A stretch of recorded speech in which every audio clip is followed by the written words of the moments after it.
Speaking of anti-democratic leanings, our friend Michael Schur interviewed a woman at a Trump rally who said she wants to see Joe Biden killed. A lot of demands for killing. Trump wants drug dealers executed. And here's a woman who told Michael Schur the woman is wearing. So first of all, she's a Christian. I want to make sure anybody who thinks, killing Joe Biden, that doesn't sound very godlike. That doesn't sound Christ-like. Don't worry. She's got a big cross hanging from her neck and she's a Christian. She's wearing a shirt that says hang Biden for treason. And here is Michael Schur doing a good job of giving her just enough rope to hang herself, saying that absolutely Joe Biden should be put to death. You know, I look at those unemployment numbers and they don't scream execution to me, but let's listen to what she had to say. Tell me about the shirt you're wearing. Pretty much speaks for itself. Is that something you would really like to see happen? Absolutely. Even with that crucifix dangling over it, what would Jesus think of that? Absolutely. He's not just a traitor now, he's been a traitor for decades. Everybody knows it. But again, you have Jesus hanging for Biden. Would Jesus be cool with it? What's the penalty for treason? Death. Tell me this then. Put him in prison for the rest of his life. So what is it about Donald Trump, forgetting Joe Biden for a moment, that you like so much? What did he do for this country? What did he do for the entire world? World peace? Lowered gas prices, taxes, everything. Everything was phenomenal under Donald Trump. It was all great under Trump, even things that weren't great and things that have very little to do with what the president does. It was all great, so we must kill Joe Biden. What? Everything was. Everything. Everything. Absolutely everything was. And now it's... What is bad right now, specifically to you? Everything's bad. Look at all the wars going on everywhere. Gas prices. But do you blame President Biden for the wars that are going on? Absolutely. And the Democrats and Obama. I'm Obama calling the shots right now. It ain't. Obama, who was president years ago, is very much to blame for what's happening now. But only Biden should be killed. That's nice of her, I guess. Biden's. So it's Obama calling the shots? I believe so.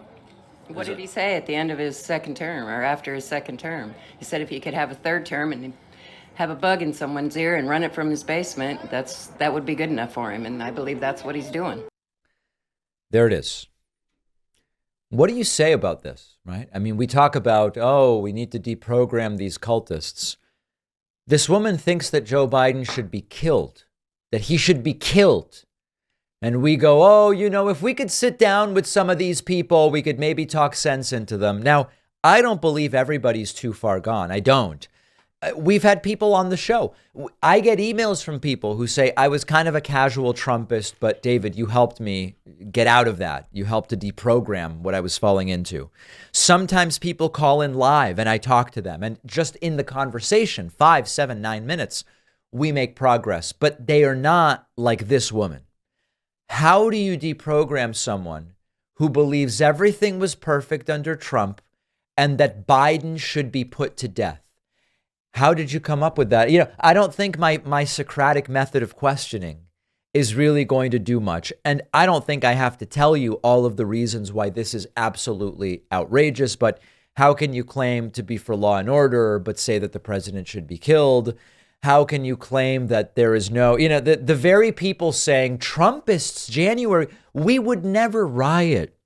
We would never break a window.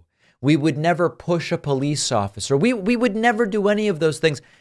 And Joe Biden should be killed. But it was Antifa and it was the FBI and it was a setup on January 6th. But execute Joe Biden. We are the most peaceful people in the world. All of the J6 defendants are just hostages. These are not people we can easily deprogram. And so it gets us back to what I think is the only path forward. Only 50 or 60% of the country votes. By just increasing voter turnout on the side of logic and reason by a few points, we can win elections. And I know it's not innovative or shocking to say that, and it often doesn't happen, but it really is that simple. In the time it would take to convince this woman to change her mind, if it were even possible, we could recruit what, 5, 10, 25 people that weren't planning to vote. I think it's a much easier task. I don't see any way to help folks like this. It's sad. I think they're a lost cause. I really do. If you disagree with me on that, let me know.